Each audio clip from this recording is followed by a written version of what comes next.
করতে হয়, কখনো তারা নিজেরা ক্ষমতা ইন্টারভেন করে, কখনো ক্ষমতা দখল করে, আবার গণতন্ত্র ফেরত আনে।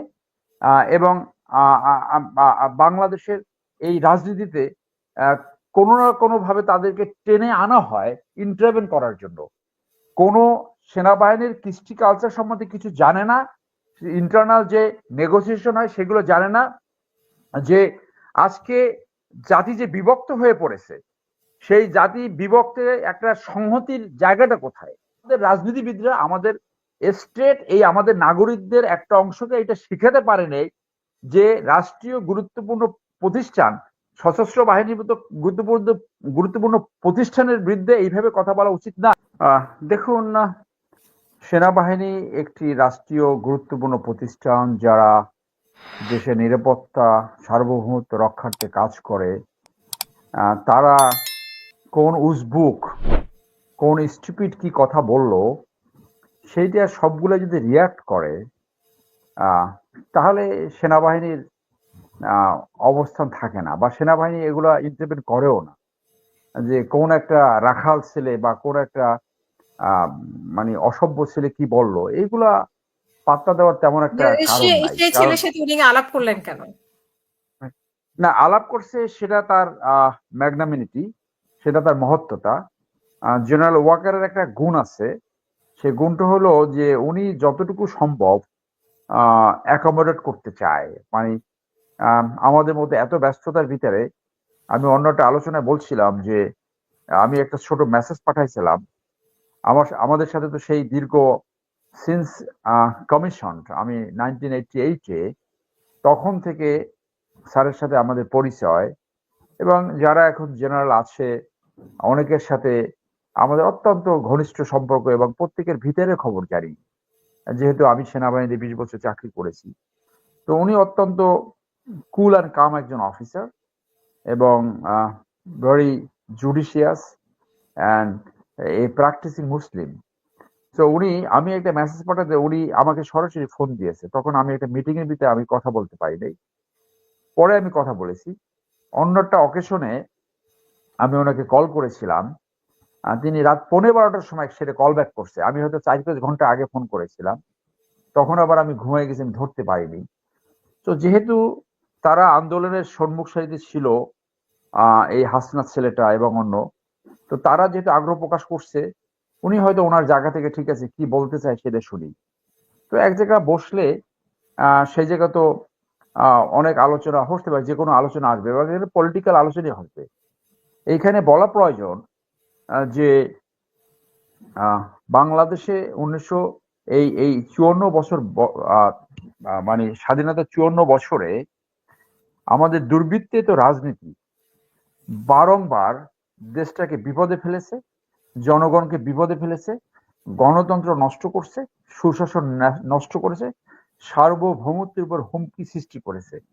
এবং প্রতিবারই এই পলিটিশিয়ানই সেনাবাহিনীর কাছে যায়, এবং সেনাবাহিনীকে কখনো কখনো রেফারির ভূমিকা পালন করতে হয়, কখনো মধ্যস্থতা করতে হয়, কখনো তারা নিজেরা ক্ষমতা ইন্টারভেন করে, কখনো ক্ষমতা দখল করে, আবার গণতন্ত্র ফেরত আনে।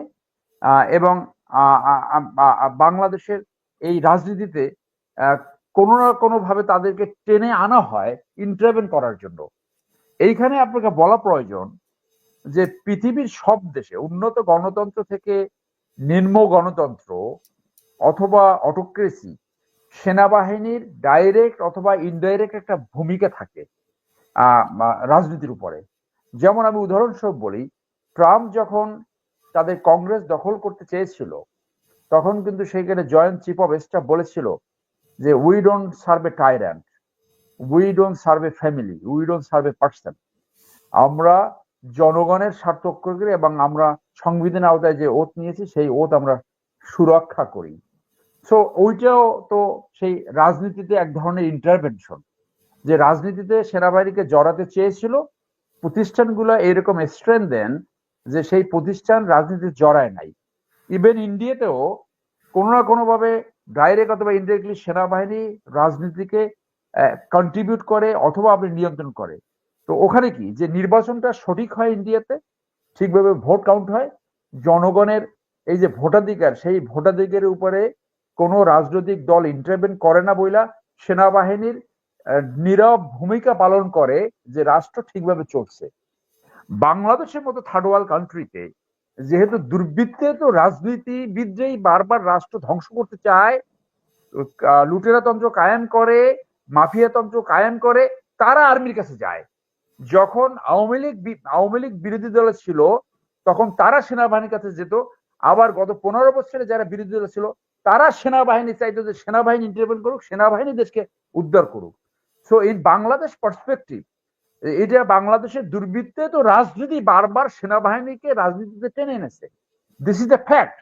এইখানে এই যে হাসনাত ছেলেটা যেটা করলো, এটা হলো অ্যাবসলিউটলি ইমেচুরিটি। কোনো সেনাবাহিনীর কৃষ্টি কালচার সম্বন্ধে কিছু জানে না, ইন্টারনাল যে নেগোসিয়েশন হয় সেগুলো জানে না, যে আজকে জাতি যে বিভক্ত হয়ে পড়েছে, সেই জাতি বিভক্তে একটা সংহতির জায়গাটা কোথায়, ফরজিং এর জায়গাটা কোথায়? এই জায়গাটা হলো সেনাবাহিনী। কারণ সেনাবাহিনীকে সবাই মেনে নেয় বলে সবাই সেনাবাহিনীর কাছে যায় যে আপনি দেশটাকে রক্ষা করেন। সেনাবাহিনীর একটা অনুষ্ঠানে কেউ দাওয়াত পেলে মনে হয় যেন তার ক্লাস বেড়েছে, মানে নিম্ন বর্ণ থেকে উচ্চ বর্ণে পদার্পণ হয়। 21শে নভেম্বর যদি দাওয়াত পায় তাহলে সেটা দিয়ে দেখেন না ফেসবুকে ছবি দিতে দিতে ফেসবুক গরম বানায় ফেলায়, তার মানে জাতে ওঠে।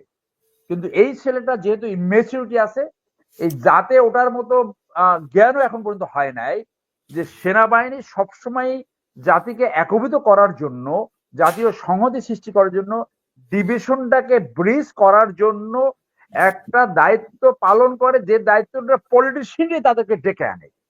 সো এইখানে সেনাবাহিনীকে কোনোভাবে দোষ দেওয়া যাবে না।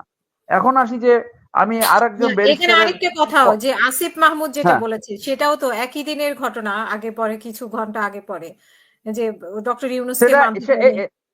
এই তো শোনেন, আমি তো ইউনিভার্সিটি হলে ছিলাম, সূর্যসেন হলে। এইখানে না বাংলাদেশের একটা দুর্ভাগ্য রয়েছে, যে আমাদের জনগণের একটা অংশ সেনাবাহিনীর প্রতি অত্যন্ত বিদ্বেষপূর্ণ মনোভাব পোষণ করে। কিন্তু তাদের কোনো আত্মীয় স্বজন বা তারা যদি যখন সেনাবাহিনীতে যায় তখন কিন্তু এই ভুল ধারণাটা তাদের ভেঙে যায়। তো পৃথিবীর অন্য কোনো দেশে দেখবেন না যে ছাত্ররা, দেশের নাগরিকরা সেনাবাহিনীকে নিয়ে এইভাবে বিদ্বেষ পোষণ করে। এইটা হলো ওই অপরাজনীতি, ওই দুর্বৃত্তে তো রাজনীতি হলো ফসল। ওইখানে তারা বলবে উত্তরপাড়া, যারা ওইখানে বসে সেনাবাহিনীকে গালিগালাজ করে, এরা আবার আইসা ডিওএসএস এ বাড়ি কিনবে, এইখানে থাকবে, আবার সেনাবাহিনীর অনুষ্ঠানে যাওয়ার জন্য পাও ধরে যে আমাকে একটা অনুষ্ঠানে দাওয়াত দেন।